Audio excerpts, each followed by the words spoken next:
Okay, can everybody hear me now? Okay, fantastic.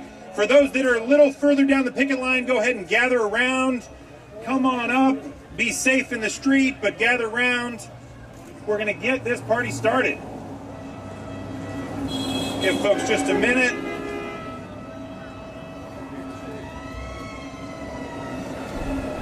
Okay, folks. Can folks over here hear me? Okay. Do you mind? Yeah. That's one of our folks. And we love it.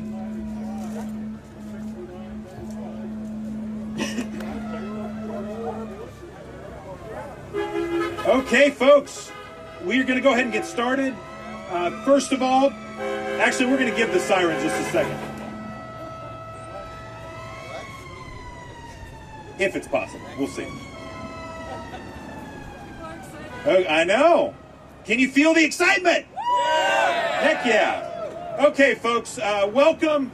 Thank you so much for being here. My name is Graham Trainer, and I'm so proud to serve as president of the Oregon AFL-CIO, the statewide federation of labor unions and a voice for all working people. This is where we need to be today, and thank you for being here. Yeah! I got a couple questions for you. Are you fired up? Yeah! Are you fired up? Yeah! What do we want? Fair contract. And when do we want it? Now. What do we want? Fair contract. And when do we want it? Now. Fantastic. Now we are here to deliver a message directly to the Boeing Corporation. You have picked a fight with the wrong group of people, am I right? Yeah. Because the Oregon and the Washington labor movements will never back down. We'll never stop fighting. We'll never stop standing with our brothers and our sisters at Boeing until they settle a fair contract. Am I right? Yeah. But the other thing we're here to recognize and appreciate is the resilience, the sacrifice, and the bravery that you and your co-workers of the Fighting Machinists have shown by building a strong campaign and taking this brave stand. Give yourselves a round of applause for how brave that is. You see, this fight is about so much more than just one employer, this one industry, or this one union. This strike and this struggle is giving a voice to the entire working class, isn't it? And it's helping to inspire other workers to take a stand too, to fight back when they've been pushed too far.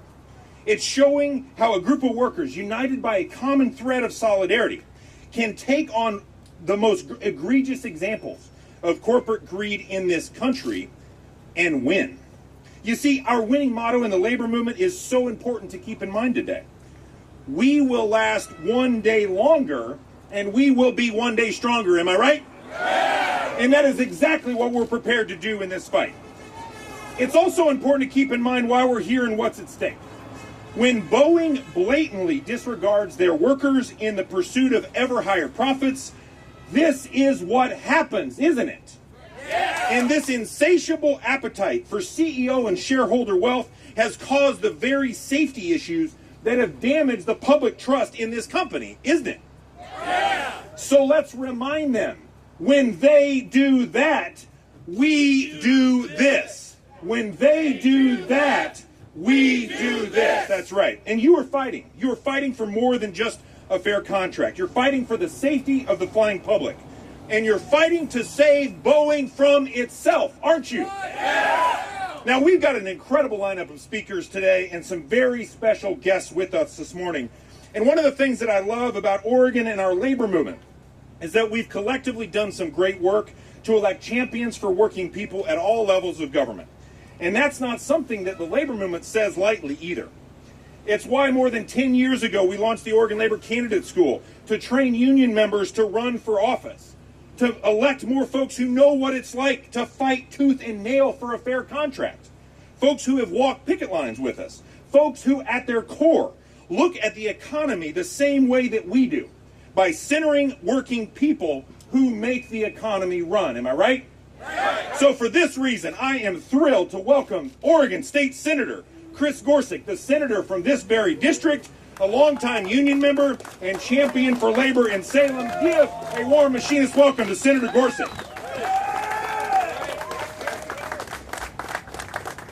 Well, good morning, everyone. I have been well, first off, I'm Chris Gorsi, Senate District 25. That's this district, so welcome. The other thing is that I have been a long time union worker. I worked for many years for Fred Meyer. You might have heard of UFCW. Yes. And when I was in law enforcement, I worked for I was represented by the Portland Police Association. And then I am just now, it's hard to believe, but I've been teaching at Mount Hood Community College for over 26 years. And I am just now 2 weeks into retiring from that position. But that was OEA. And when I teach part-time at Portland State, it's AFT. So, are unions important? Yeah. Oh, hell yeah. And I gotta tell you, I love the fact that I am able to work on all sorts of labor issues at the Capitol in Salem. It is so important to stand up for working people. And, you know, Boeing needs to realize Boeing isn't there. They're not going to exist if you're not there. Am I right? I mean, you are Boeing. And so this contract is so terribly important. Just like the continuing struggles that UFCW have with Kroger, I am sick to death of corporate greed. And they don't want to pay us for what we do, and that's not right. And so let me just say in closing, we know that these contracts are so important, and they're not just important for the employees here, but for the economic well-being of East County, because a good contract spills over into so many other great things in terms of purchase power, housing, and everything else. So all I'll say is to my brothers and sisters, good luck and keep fighting.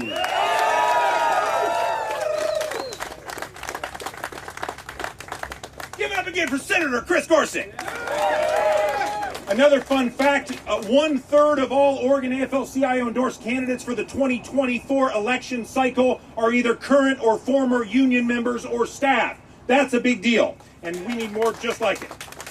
Okay, I'm going to introduce our next speaker. Another thing that makes Oregon's labor movement really special is that these fights against corporate greed that we keep talking about, we keep hearing about, are happening throughout the economy. From consistent strikes and near strikes, to new union organizing, to legislative victories, holding corporate Oregon and America accountable.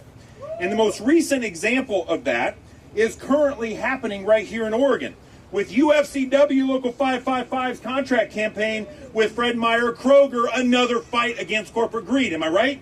Yeah. Just a few weeks ago, at dozens of locations around the region, thousands of fellow grocery workers were holding down dozens of picket lines just like you are in their fight for fairness and respect. And here to bring that voice into this fight is Allie Gideon with UFCW Local 555. Bring it on. Give it up for Allie. Thank you so much. Hi, I'm Allie Gideon. I'm a director with UFCW Local 555. And I just wanted to offer some words of encouragement and some advice from one fighting union to another. First of all, just a few weeks ago, 555 members at Fred Meyer were in your shoes. Oh, thank you for that. We had folks at 28 different Fred Meyer stores across Portland walk out on strike in response to the employer's ongoing violations of federal labor law. And here's what we saw. So I wanted to offer some encouragement to those of you that are out here on the picket line, putting in the hard work.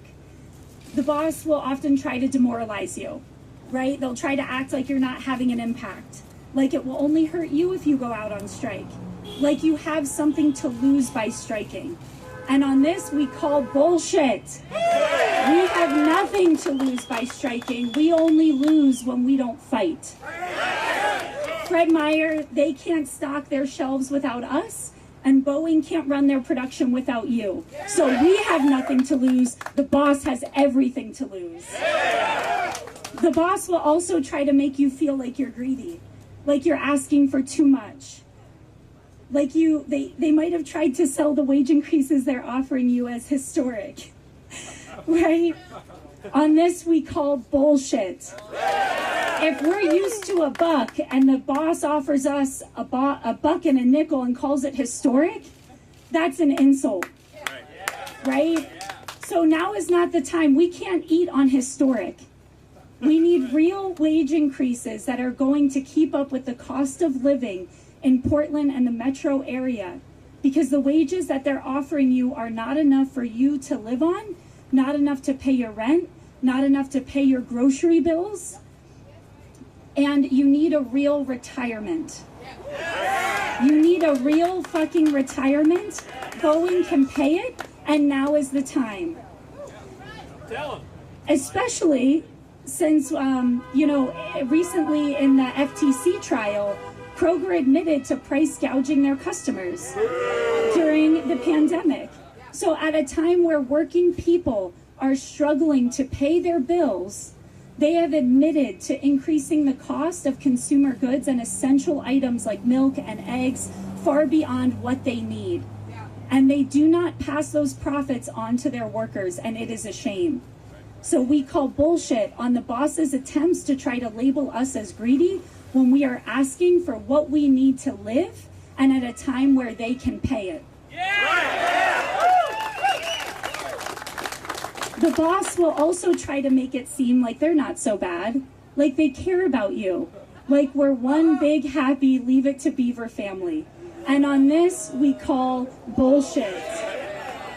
Because if we were one big happy family, I don't shortchange my family. I don't leave my family in a position where they can't retire. I don't leave my family in a position where they can't pay their bills.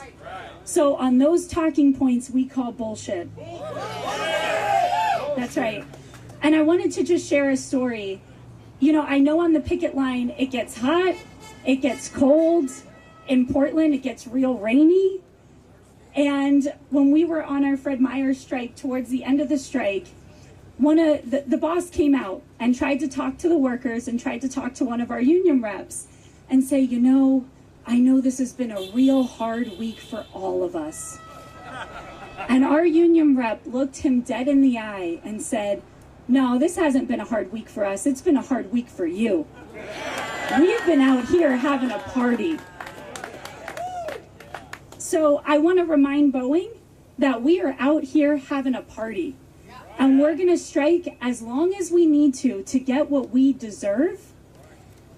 And we're going to keep partying, and we're going to keep fighting out on the picket line until we get the wages and the retirement that is long overdue. So UFCW Local 555, we stand with you in your fight.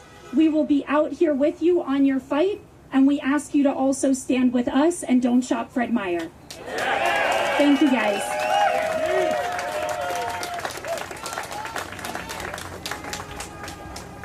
One day longer, one day stronger. One day longer, one day stronger. That's right. Okay. Now it's my honor to introduce our next speaker. In order for our movement to win policy and legislative campaigns that make life better for working people, we need champions, like I've said, at every level of elected office. And like I mentioned earlier, electing our own union members is one key way that we are able to do that. And our next speaker is an incredible champion for our movement in the Oregon legislature. She is a career firefighter and IAFF member. She is a gifted leader who continues to go toe-to-toe with some of her colleagues even, and corporate Oregon when workers need her most. And we were honored to honor her as the 2023 Oregon AFL-CIO Legislator of the Year. Give it up for the chair of the House Committee on Labor and Workplace Standards, union member and representative Nancy Graber.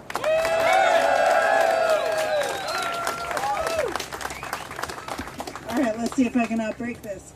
Good morning, everyone. Good morning. I am so privileged and grateful to be here this morning. Privileged because it's an honor to stand up and represent working people. Now, you're going to have a lot of elected officials swing by on the line this week until this is done.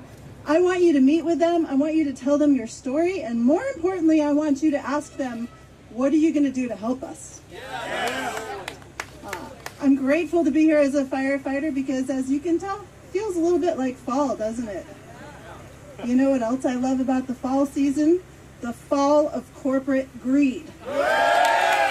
That started when you walked out, and that continues today. It's my favorite season. So I show up here with gratitude because it wasn't too long ago this summer that your union firefighters up in Washington State were locked out by Boeing. That's right. They went on strike and yeah, boo! And you know who showed up to have our backs? You guys did. Yeah! You guys did. You stood with your firefighters. We're the first in and we're the last to leave, and I make that commitment to you today, not just as a legislator, but as a firefighter, as a IAFF member. We are first in with you, and we will be the last to leave. We have your back on this. One last thing, and I'm going to keep it really short because I know we got the main event here coming up.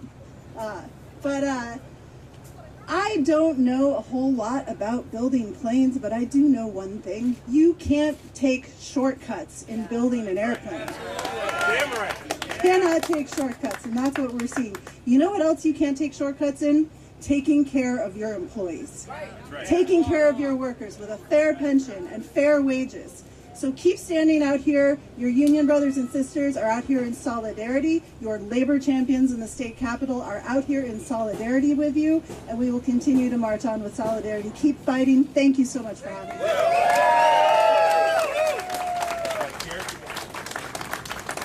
Give it up again for Representative Daisy Graber.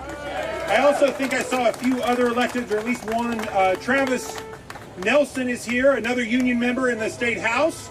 Travis, are you here? I think I saw him somewhere. Also, my counterpart, Serena Rower, the Secretary-Treasurer of the Oregon AFL-CIO, is here as well.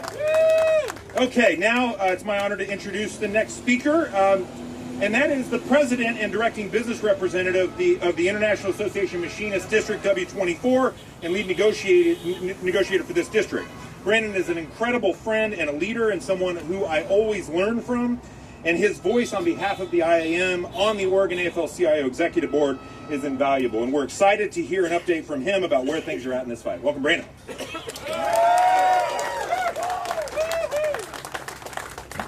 How did we get here today? Well, it's a long history in that. 16 years ago, in 2008, we went on strike for very, very important issues. And we were hamstrung since then. The company came to us with extensions during our contract, not allowing us to show our power.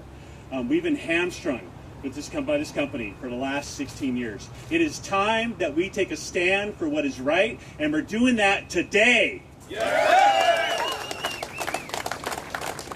For the last 8 years, our members, 1,300 machinists work here at the Portland plant. 1,300 machinists got 0.5% wage increases each year.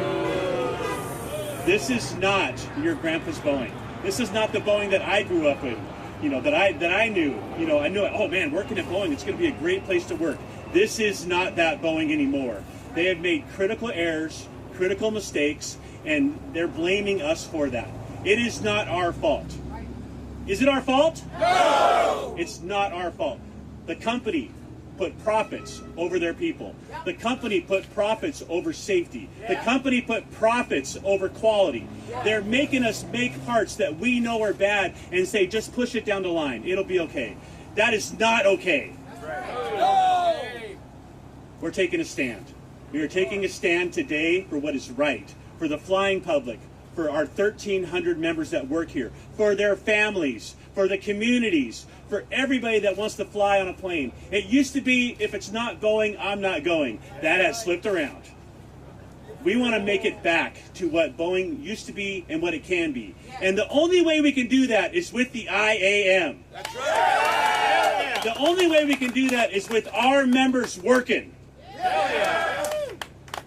And we only going to do that if it's fair and if it's right. And they need to make up for the errors that they did to us, the stagnation that they've given to us. We need to do that, and we're doing that today. We are going to get this done. Are we going to get this done? Yeah! Are we going to settle? No! But we're going to get it done, and we're going to get it done right, and it's going to be fair. Right? Yeah! Grandma said it, but it's one day longer, one day stronger.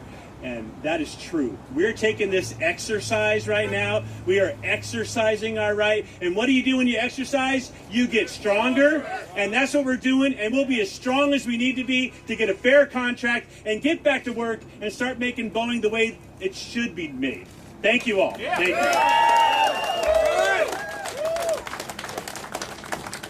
you. Give it up for Brian Bryant again.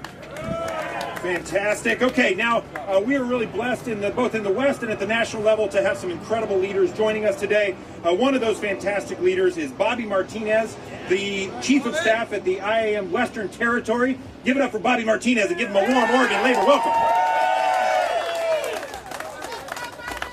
Good morning, Union family. I'm here on behalf of General Vice President Gary Allen, and who you know loves a fight. Are you guys ready to have a good fight? Yeah, we are too. And he wanted me to tell you that he stands behind every one of you in this fight. It's not just a fight, it's a divine fight. The prophets of old used to be the social justice activists of their day, and they professed against greed and against stomping on working people. It's not just a righteous fight, it's divine justice fight. And you're in it for the right cause, and stand strong. God bless you.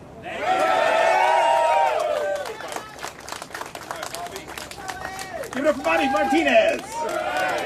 Okay, now it's always a real treat to welcome other national union leaders to the great state of Oregon and to show them our movement here in action. And our next speaker is a 33-year IAM member, and after serving his union in many roles, he's renowned across the aerospace industry as a tough negotiator, often going up against some of the largest and most powerful corporations in the world, like this one. It's my honor to welcome the resident General Vice President of the IAM, Jody Bennett.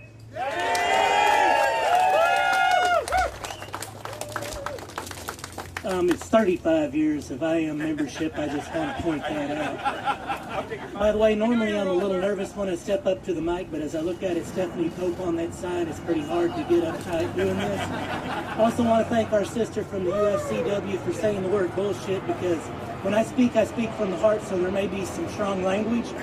I do want to say that I have dealt with Boeing and many other greedy companies over my career as a negotiator with the IAM.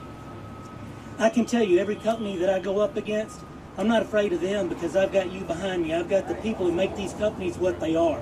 They seem to forget that when they're making the profits and times are good, it's us that makes those times good. It's us that does the production, and it's us that makes them have the name that they have in the workplace and in the marketplace as far as being an aerospace company.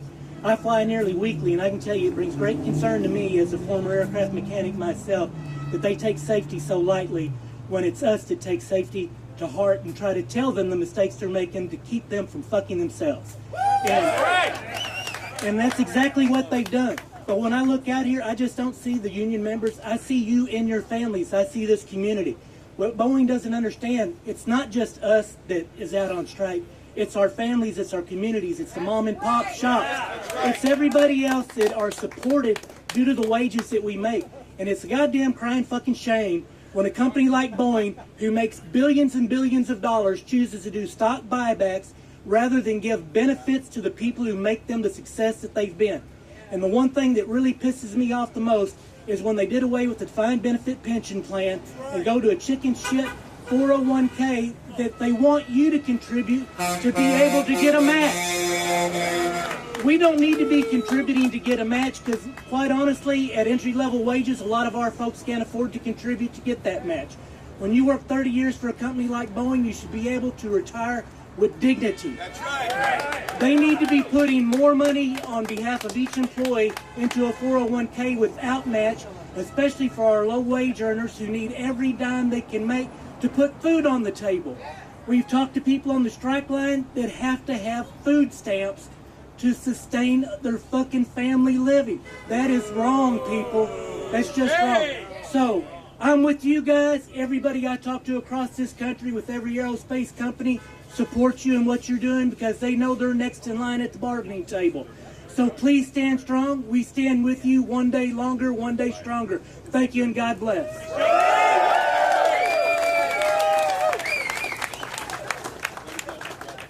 Fantastic.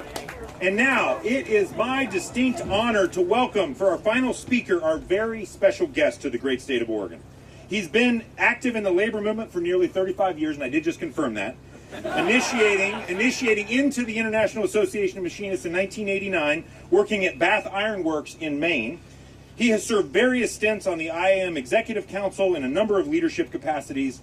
He serves on the AFL-CIO Executive Council, where our Oregon labor sister, Liz Schuler, serves as president as well as the vice chair of the AFL-CIO's Industrial Union Council, a pipe fitter by trade, and an incredible national leader of our movement. Let's give a warm Oregon labor welcome to International President of the International Association of Machinists, Brian Bryant. All right. Thank you for that introduction. And I was reminded when Brandon got introduced, can you imagine his parents doing that to him, naming him Brandon Bryant? And then I came to realize, wait a minute, my parents did the same thing to me. That's been the source of many fun conversations between Brandon and I and Bobby Martinez. Look, I got one question for you. Is the IAM in the house? Yeah! Is organized labor in the house? Yeah! How about all of us, because we all are standing here? Are the workers of the United States in the house? Yeah! Yes! Because that's what we are. We are workers. We are working class people. And it's working class people that are going to win this strike together. I want to send a message to all of my sisters and brothers out here, and now my IAM family and all of the family from all the other different unions here. Look, the 600,000 active and retired IAM members across the United States and Canada have you guys back in this strike.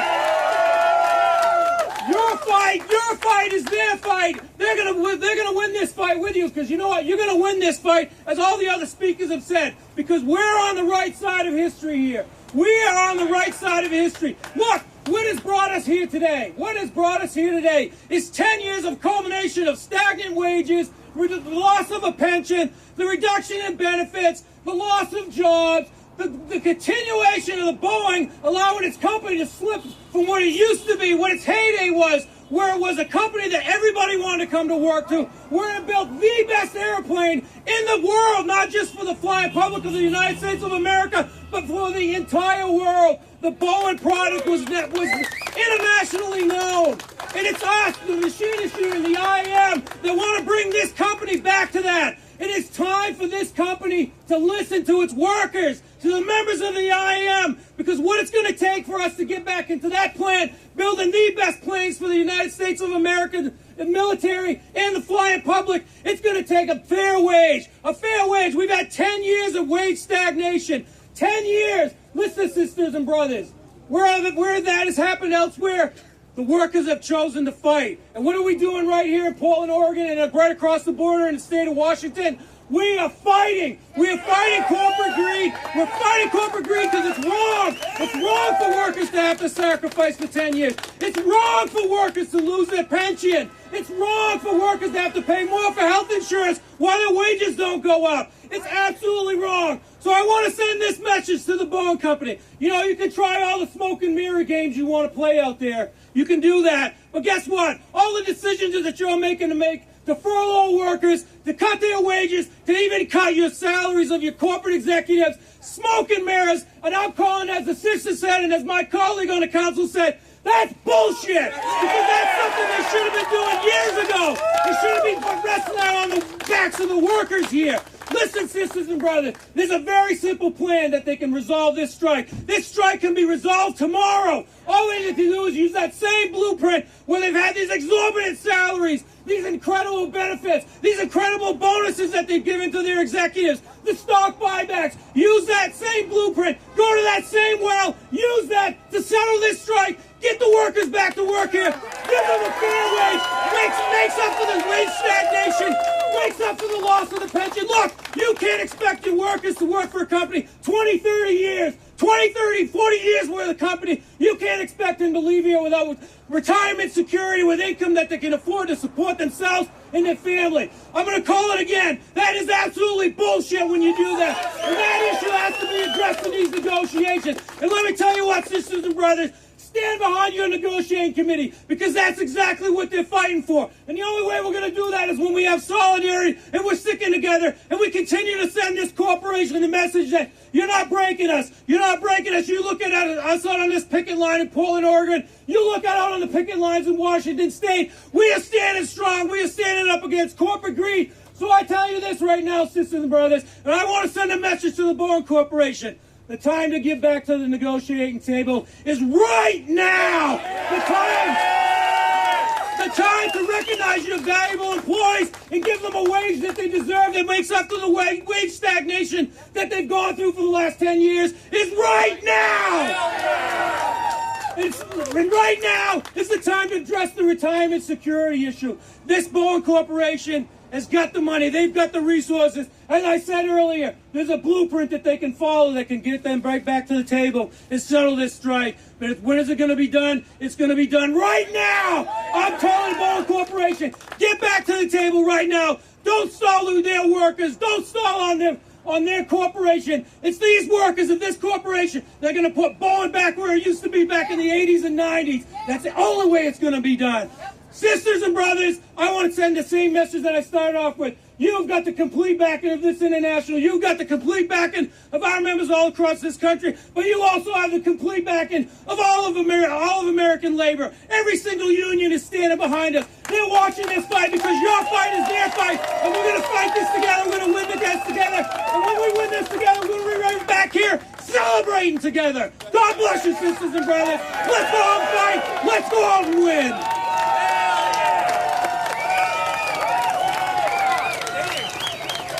Holy cow, are you fired up? Are you ready to go? Okay, now here's the deal, just to close us out. Your community, to the members working at the Boeing Corporation and on strike here, your community will always have your back, am I right? Yeah. The Oregon labor movement and the Washington labor movement will always have your back, am I right? Yeah. Pro-labor politicians like Senator Gorsi and Representative Graber will always have your back, am I right? Yeah. And national labor leaders will always have your back too. And now it's time for Boeing execs to quit listening to the 50th floor and start listening to the factory floor and settle a fair contract. Because when you take one of us on, you take all of us on. When you take one of us on, you take all of us on. When you take one of us on, you take all of us on. Fantastic. Now keep walking the picket line. Keep showing solidarity with the members here. We've got barbecue food, I'm told, here. Stay around. Be in solidarity as long as this takes, because again, we will be here one day longer, one day stronger. Solidarity, everybody.